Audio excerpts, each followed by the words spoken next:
World War I, 1917 to 1918. Under Governor Keith Neville, saw Nebraska send 28,000 young men to a European slaughter driven by imperial rivalries and banker profits, a conflict that could have been avoided and offered no benefit to Nebraska or America. President Woodrow Wilson's reckless decision to sail ships through German U-boat zones provoked the Lusitania's sinking, killing 128 Americans, a pretext inflated by the Zimmerman telegram. A German proposal to Mexico dismissed by Mexico, but exploited to justify war. Senators George Norris and Gilbert Hitchcock, alongside Representatives Charles Sloan, Charles Reavis, Albert Jeffress, Robert Evans, William Andrews, and Moses Kincaid, supported Wilson's war effort. The Nebraska legislature, in its 1917 to 1918 sessions, endorsed mobilization, failing to question the war's suspicious origins or its irrelevance to state and national security. The military's inept trench warfare plans, ignoring Allied lessons, led to 26,000 American deaths in the Meuse-Argonne offensive, including over 700 Nebraskans.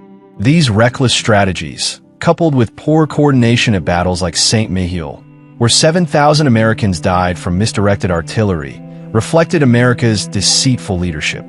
Neville and his congressional allies, complicit in this betrayal, sent Nebraska's youth to die under catastrophic military plans that wasted lives for no benefit to Nebraska or America. The war's economic toll strained Nebraska's family farms, small businesses, and small towns as federal demands for war funding diverted resources from local needs, leaving communities to mourn sons who never returned, disrupting agricultural labor and local economies. World War II, 1941 to 1945, under Governors Dwight Griswold and Robert Cochrane, was a conflict that could not be avoided after Japan's attack on Pearl Harbor, which demanded a decisive victory over Japan. Nebraska's young men rose valiantly, with over 100,000, about 10.6% of the state's estimated 1.3 million population, answering the call, significantly contributing to honorable campaigns in the Pacific and Europe to secure retribution. However, they fought under deplorable military leadership, a reflection of America's duplicitous and incompetent leadership, including Nebraska's own. The Pearl Harbor attack was marred by ignored intelligence warnings, a suspect failure of national leaders like President Franklin D. Roosevelt, whose two-front strategy diverted resources from Pacific vengeance to an unnecessary European campaign. Senators Hugh Butler and Kenneth Wary, with Representatives Carl Curtis, John Sweet, Harry Coffey, Orrin Copeland, and Charles McLaughlin, backed Roosevelt's policies. The Nebraska legislature, in its 1941 to 1945 sessions, facilitated the draft, ignoring alternatives like focusing on one war at a time. Military plans were disastrously flawed. In the Pacific, the failure to secure the Philippines led to the Bataan Death March, killing 10,000. At Midway, misjudged deployments cost 300 lives, and at Leyte Gulf, reckless tactics nearly lost the battle. In Europe, the Normandy invasion's high cost of 29,000 lives ignored flanking options, while supply failures triggered the Battle of the Bulge, killing 19,000. These negligent plans, tied to corporate interests, cost Nebraska 3,800 lives.